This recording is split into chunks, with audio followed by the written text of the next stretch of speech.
Hey guys, this is Swrinny and welcome to my review of the new Fairy Tail game that has just been released. I will be showing you some PS4 gameplay and will tell you all about the good, the bad and give you my personal opinion so that you can decide for yourself whether it's worth buying this game or not. So let's jump right into it. As someone who started watching Fairy Tail back in 2009, I do have a soft spot for this franchise. But you did hear what I say, right? 2009. Not 2019, 2009. That's 11 years ago. Despite its flaws, it's one of the most popular and successful shonen animes that has ever existed.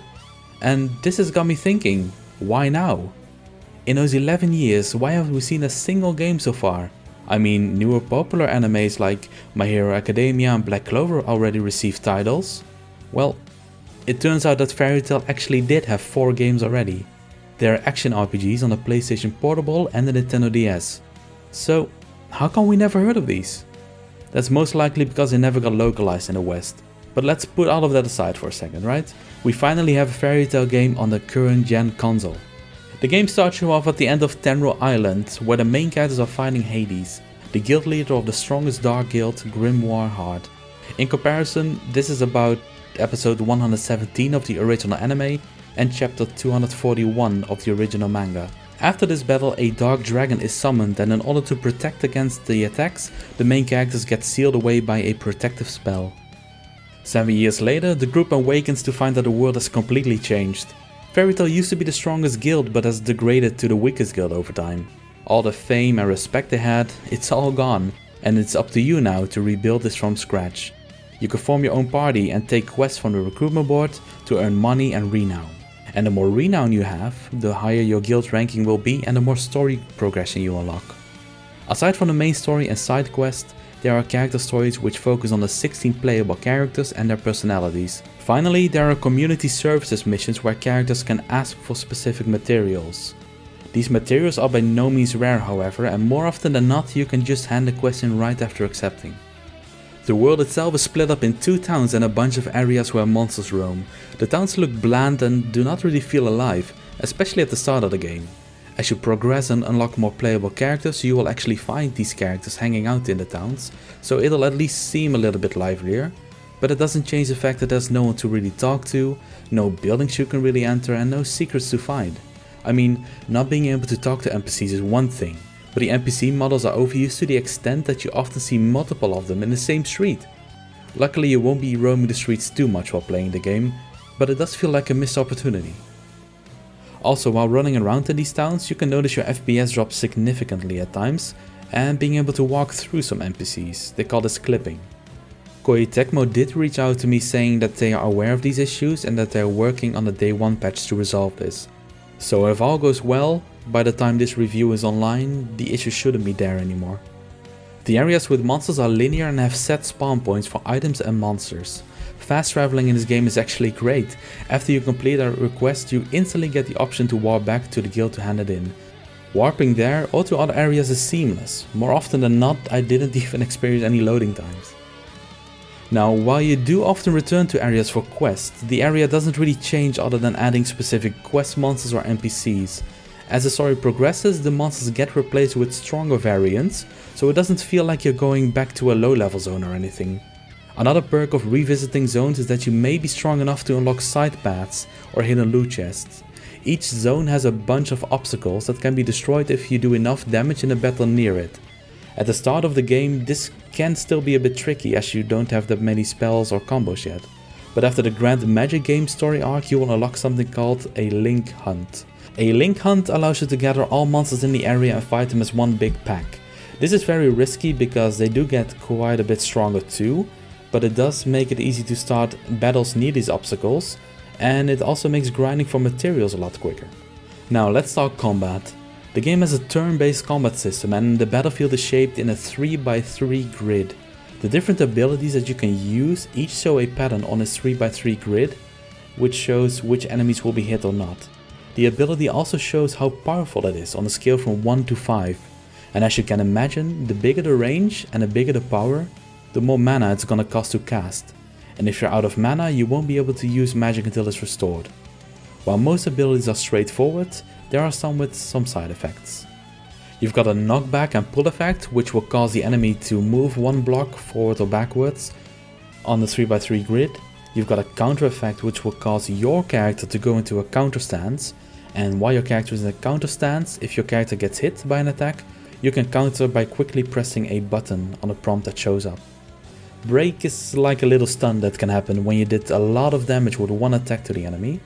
And finally you have status ailments like burning, poison, freeze, and each of these cause a different effect like damage over time or having to skip a turn.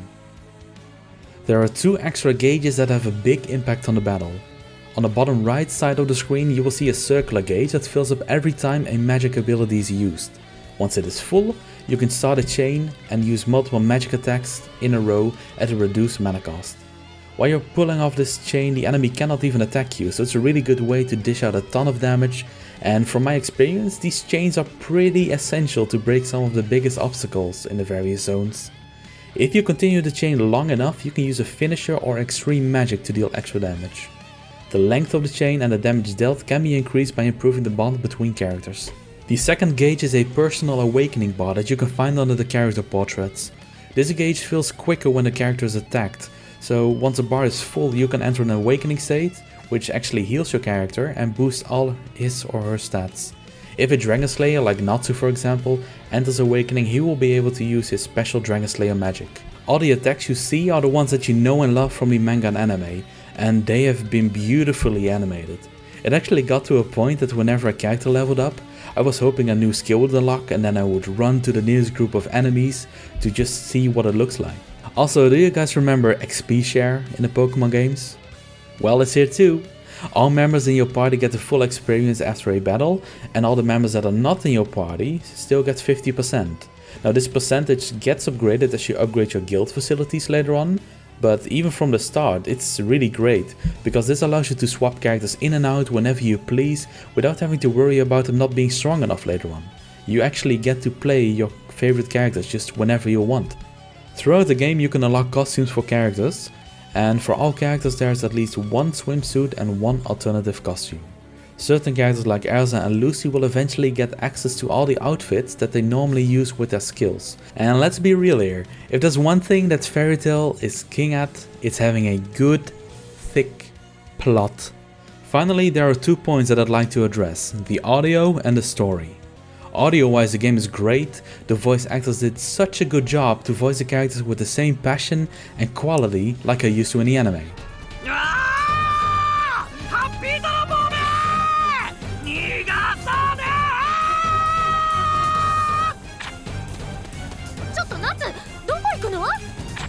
Now, I've seen a lot of anime over the years, and Fairy Tail's anime OST is one of the most iconic ones that I can remember.